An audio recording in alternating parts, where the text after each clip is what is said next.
encontramos con Zuleika Romay, ella es presidenta del Instituto Cubano del Libro, quien se encuentra en Cartagena en el 10º Seminario Internacional de Estudios del Caribe. Bienvenida a la Universidad de Cartagena. Muchas gracias.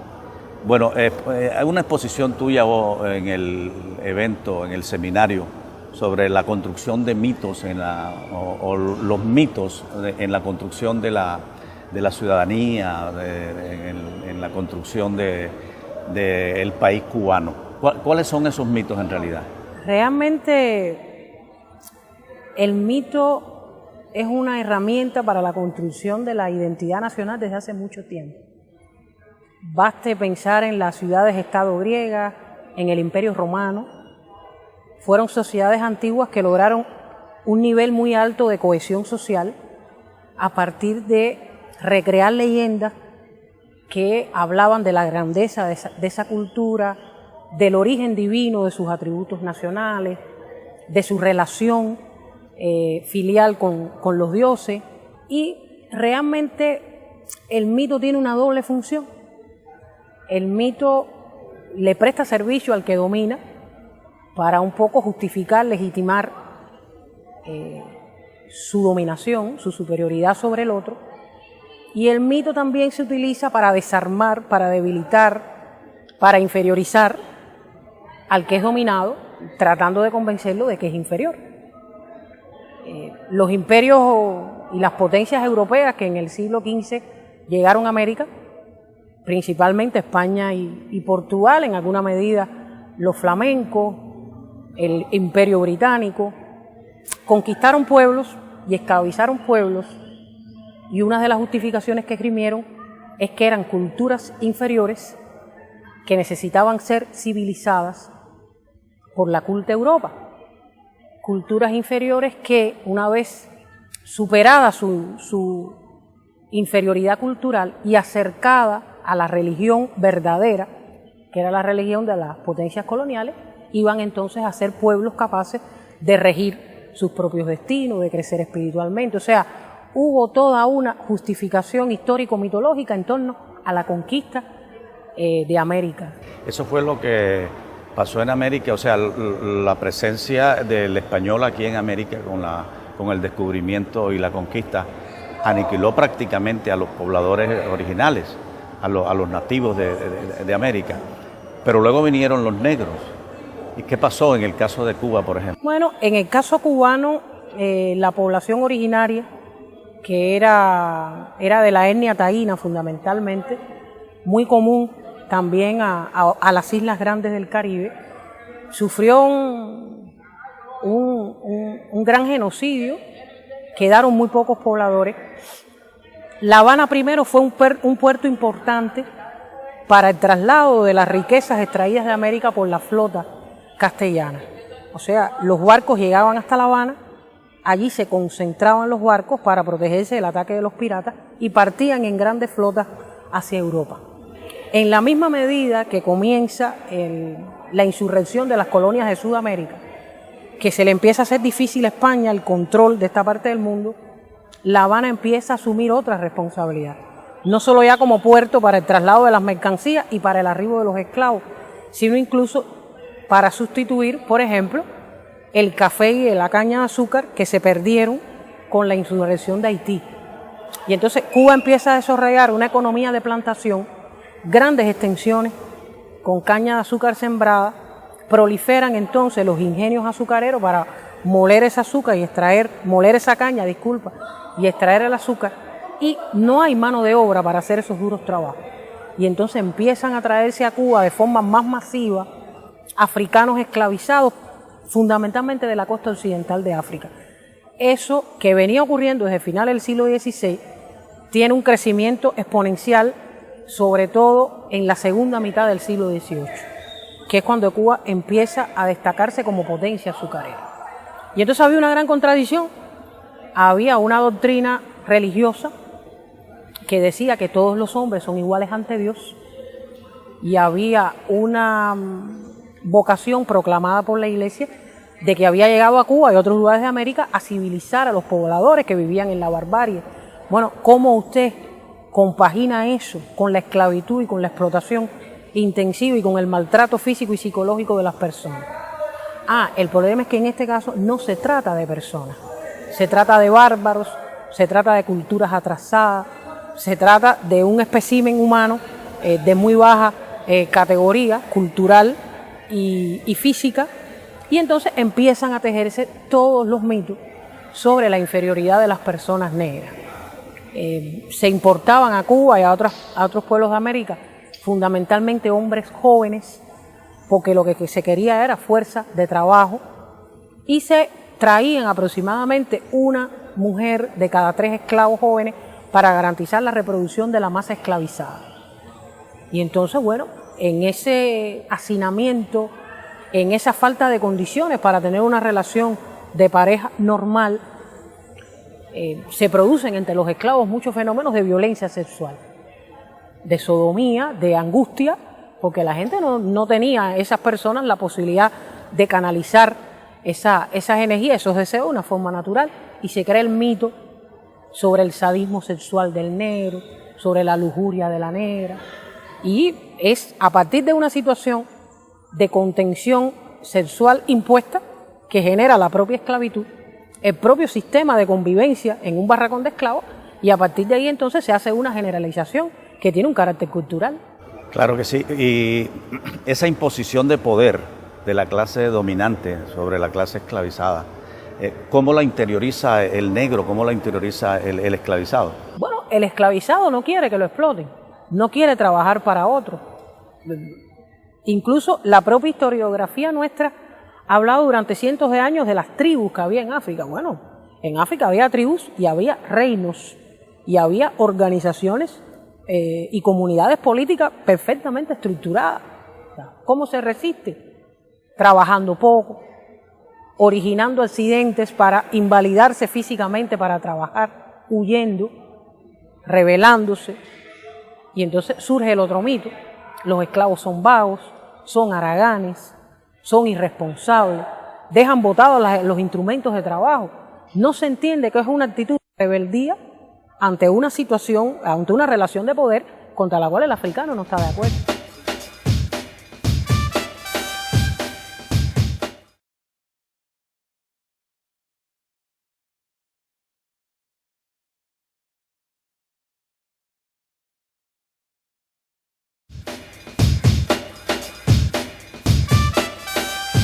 $500 años después de llegados los conquistadores a América, persiste en muchas partes de nuestra cuenca caribe, por ejemplo, en la población negra, la idea de que realmente hay un poder superior blanco, un poder que está instituido y que se debe respetar.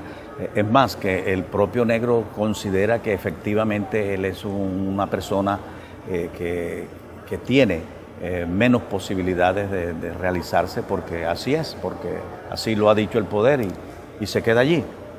¿O no es así?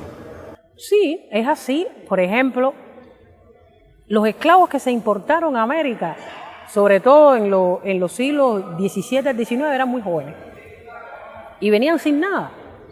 Incluso los propios traficantes de esclavos los encerraban en las bodegas de los barcos y unían etnias que hablaran diferentes lenguas, incluso para que la gente no pudiera entenderse y para que no pudieran concertar esfuerzos ni para liberarse, ni para escaparse, ni para sublevarse. Porque además venían de tribus diferentes. Y entonces el negro tuvo en América que reproducir su cultura a partir de su propio cuerpo. No tenía nada más que su cuerpo y todos los recuerdos que traía archivados en su cerebro. Y entonces la principal salida para esa reelaboración cultural fue la música, fue el baile, fue la tradición oral, fueron los proverbios, fueron las narraciones mágico-religiosas. Y entonces, a partir de la única posibilidad de reproducción cultural que tuvieron los africanos en América, se construye otro mito. Los negros son buenos para la música, el baile y los ejercicios físicos, el deporte y las tareas de grandes exigencias físicas, corporales. Y ese mito ha llegado hasta el siglo XXI. Hay varios países de América, Cuba incluida, donde se han hecho investigaciones sobre la representación social de las personas atendiendo al color de su piel. Y las personas blancas en Cuba, todavía a finales del siglo XX, respondían que ellas son buenas para las actividades organizativas, de gerencia, de administración, de dirección, todo lo que tenga que ver con la creatividad y el ejercicio del poder. El mando. Sí, el mando, que es una manera, por supuesto, de ejercitar el poder, de realizar ese poder. Mientras que a las personas negras le veían capacidades para la música, el baile, el deporte y las tareas de grandes exigencias físicas. ¿Qué es lo interesante? Que cuando esa misma pregunta se le hizo a personas negras y mestizas, coincidieron los estereotipos históricamente creados. O sea, los propios negros y mestizos aprecian su fortaleza en la música, el baile, el deporte. O sea que ellos interiorizaron todo lo que el poder les impuso. Es una subalternidad que ha sido interiorizada y por supuesto matizada después con otras historias que también son mitos. Tenemos mejor oído, tenemos una disposición física que nos permite movimientos más armoniosos, somos más apasionados, más temperamentales. ¿Y eso no es me refiero a las personas negras. No, o sea, cuando usted en Cuba logra ir a un espacio de música popular a ver a las personas bailar, las personas bailan con la misma gracia, con los mismos movimientos corporales un poco desenfadados que tenemos los cubanos, independientemente de su color. Entonces, no son atributos ni son cualidades que dependan del color, sino de la cultura. Bueno, yo quiero preguntarte lo siguiente. La Revolución Cubana tiene ya 50 años de haberse dado y ha luchado desde entonces por tratar de igualar a las personas, que no haya racismo, que cada quien tenga oportunidad de ejercer las capacidades intelectuales y todo. ¿Esto ha funcionado o todavía el mito es aquel de que el negro es una persona inferior, entre comillas? ¿Sigue funcionando a pesar de todo lo que la revolución ha pretendido? Yo creo que la revolución no solo ha pretendido, ha logrado muchas cosas. O sea, ha logrado que el color no pueda ser tomado en consideración ni para dificultarte el acceso a un servicio social, ni para dificultar el acceso a la enseñanza o a una instalación cultural, turística, etcétera. Creo que la Revolución Cubana ha logrado igualar las oportunidades de las personas que compiten, porque las personas en su desarrollo social compiten por acceder a determinados recursos y servicios. Entiéndase educación, cultura, bienestar material, salarios, puestos bien remunerados. Y yo creo que la revolución ha logrado emparejar las oportunidades. Lo que pasa es que las posibilidades no son las mismas. No es lo mismo un niño que crece en un barrio marginal, en una casa sin libros, en una familia que no tiene hábitos de consumo cultural como para llevarlo al teatro, a un museo, a un cine, a un muchacho que crece en el centro de la ciudad, con un nivel de confort material apreciable, que es hijo de padres profesionales, que tiene acceso a los bienes del conocimiento, del arte y la literatura desde edades muy tempranas. Cuando dos muchachos con esa diferencia en cuanto al punto de partida con el que se insertan en la sociedad entran en la escuela, hay uno que está en desventaja con relación al otro. Y entonces la escuela y la sociedad tienen que esforzarse mucho para reducir esa desventaja. En eso es en lo que estamos en Cuba hoy. O sea, la Revolución Cubana logró igualar las oportunidades, pero no ha logrado reducir las desventajas en los puntos de partida de los diferentes grupos poblacionales. Al menos no de manera general. ¿Y será una cuestión de tiempo entonces para alcanzarlo? ¿Tú piensas que en un tiempo prudencial se podría lograr ese emparejamiento de que la gente tenga igualdad de oportunidades realmente, porque todos tienen acceso a las bibliotecas, tienen acceso a la educación pública, tienen acceso a los libros, tienen acceso a una alimentación balanceada para todos, en donde todos estén realmente en igualdad de condiciones? ¿Tú crees que en un tiempo se puede lograr eso? Yo pienso que hace falta más tiempo y creo que también hacen falta políticas más específicas. O sea, hoy por ejemplo me hacía una pregunta, hoy fuimos al barrio de La Puntilla, en La Olaya, fuimos ahí a ese sector, muy interesante, y en el traslado hacia allá, el taxista me preguntaba si en Cuba los barrios también están segregados. Y yo le dije, mira, cuando la revolución triunfó, muchos burgueses se fueron. Mucha gente de las clases medias abandonaron el país porque no estaban dispuestos a convivir con esa plebe y haber reducido sus privilegios en beneficio de otros. Y muchas de esas casas de barrios exclusivos se le dieron a familias obreras de origen muy humilde y de todos los colores.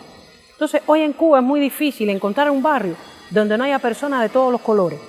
Pero, sin embargo, sí ocurre que en los barrios más humildes, en los barrios que tienen peores condiciones de vida, sobre todo a partir de las características de las casas, del estado de conservación de las casas, sí todavía los negros y mestizos están allí representados en una proporción superior a la que representan ellos en el total de la población. Quiere decir que la revolución tiene que seguir avisorando esos lugares donde, viviendo gente de todos los colores, hay condiciones difíciles y predominio de negros y mestizos, y desarrollar políticas específicas con relación a esos lugares, a las condiciones de vida de las personas allí, a los bienes culturales que las personas tienen allí. Porque salir de un barrio periférico de La Habana para ir al centro de la ciudad a ver un espectáculo de ballet, bueno, para hacer eso, para hacer ese traslado enorme, para ir a disfrutar de una puesta en escena o de un espectáculo de ballet clásico, la gente tiene que tener incorporadas determinadas motivaciones.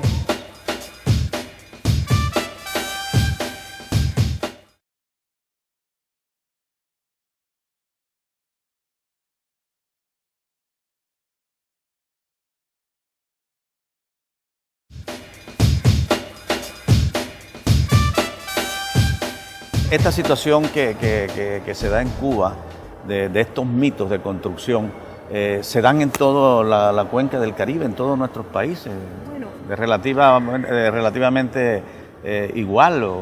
Yo llevo varios años investigando eso, e incluso tratando de entender, porque ¿qué ocurre en Cuba? Nosotros hicimos una revolución hace 52 años, y hace 52 años posiblemente nadie imaginó que a esta altura todavía nos iban a quedar en la sociedad estereotipos y prejuicios raciales. O sea, nosotros, me imagino que cuando la revolución triunfó, pensamos que estos problemas se iban a resolver mucho más rápido. Y teníamos la esperanza de que íbamos a alcanzar una sociedad totalmente igualitaria, en términos económicos, culturales, pero también raciales, mucho más rápido. Y entonces, en los cubanos, este problema, a veces usted puede notar en Cuba que usted quiere hablar de este tema y nota cierta reticencia. Y es que nosotros tenemos una gran insatisfacción con lo que hemos logrado, que es mucho. Y yo dije, bueno, ¿y esto será así en otros lugares de América Latina? Pues le digo que sí. Casi todos los países americanos, estoy hablando del Caribe, Centro y Sudamérica, que fuimos colonia de potencias europeas, hemos ido construyendo estereotipos similares, prejuicios similares y algo muy importante, estrategias similares de simulación social del problema. Porque en casi ninguno de nuestros países este tema se puede hablar abiertamente. Usted aborda el tema y siente a su alrededor que el ambiente se tensa.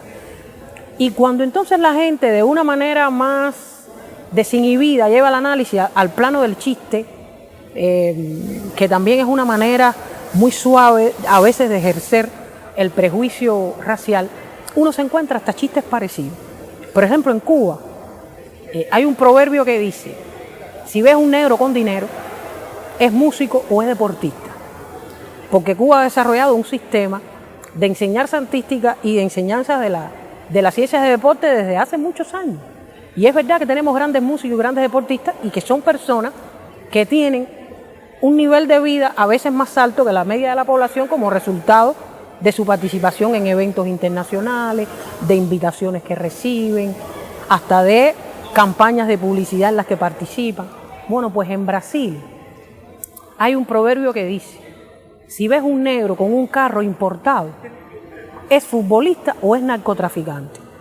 O sea, la realidad es otra, pero le está diciendo lo mismo. El negro no se desarrolla a partir de cualidades propias. Él tiene que estar vinculado con algo. Y los panameños tienen un proverbio que dice, negro que corre, blanco que corre es atleta, negro que corre, ladrón. No me puede decir, ¿se parecen o no se parecen esos? También Roberto Burgos, cantor, decía que Carpentier había planteado cómo a partir de la música se pueden abrir unos horizontes inmensos, ¿cierto?, para encontrar lo que todavía no hemos hallado. Entonces, ¿cuánto lo dijo Carpentier? Hace mucho tiempo, pero eso sigue vigente. Cuba fue, recuerde siempre, el eslogan de los reyes y los gobernadores y capitanes generales de la isla. Llegó un momento en que se le decía la siempre fiel isla de Cuba. Cuba fue la última joya en desprenderse de la corona del Imperio Español, la última de las posesiones de España que alcanzó su independencia. Suerte que no corrieron nuestros hermanos queridísimos de Puerto Rico. Y entonces el cubano fue hasta el siglo XIX español, comenzó en el siglo XIX a dejar de ser español para ser cubano, llegó al siglo XX luchando por confirmar esa cubanidad, y en la mitad del siglo XX ocurrió algo tremendo que cambió todo, absolutamente todo, que fue la revolución. Y la revolución cubana, cuando surge desde el principio acosada por los gobiernos de Estados Unidos, desde el principio impedida de tener un sistema de relaciones internacionales normal, se volvió sobre todo hacia los países africanos que en esa década del 60 se iban descolonizando, buscando no solo solidaridad, sino conectarse con un pasado que durante la República, durante el siglo XX fue negado, que fue la conexión y la herencia cultural africana, y se volvió hacia Sudamérica y Centroamérica, buscando conectarse con el movimiento estudiantil y con los movimientos insurgentes, algunos movimientos guerrilleros que se desarrollaron. Y estuvimos durante mucho tiempo con un discurso académico, social y político, porque creo que fue académico y social también, no solo político, que nos identificaba como latinoamericanos. Y no entendimos que antes de ser latinoamericanos éramos caribeños y que nos parecíamos más, o sea, aunque siempre lo supimos, no siempre fuimos consecuentes con el hecho de que nos parecíamos más a los dominicanos y los puertorriqueños que a los bolivianos y los chilenos. A finales de los 70, en el año 79, se da en Cuba un evento, Carifesta, que nos cambió el panorama y nos abrió la perspectiva. En el año 79, la mayoría de los cubanos que habíamos nacido poco antes del triunfo de la Revolución o después de ella, vimos por primera vez y oímos por primera vez la música y las danzas del Caribe. Y entonces dijimos, pero esto se parece a nosotros. Esta gente tienen instrumentos parecidos, producen sonidos y armonías parecidas y bailan parecidísimo a nosotros. Y es a partir del año 80 en adelante que Cuba empieza lentamente a acercarse culturalmente al Caribe. Porque había habido un acercamiento político, pero no cultural. Y hoy la caribeñidad, como se dice, se vive en Cuba de dos maneras diferentes. Se vive de una forma todavía lejana y superficial en el occidente del país.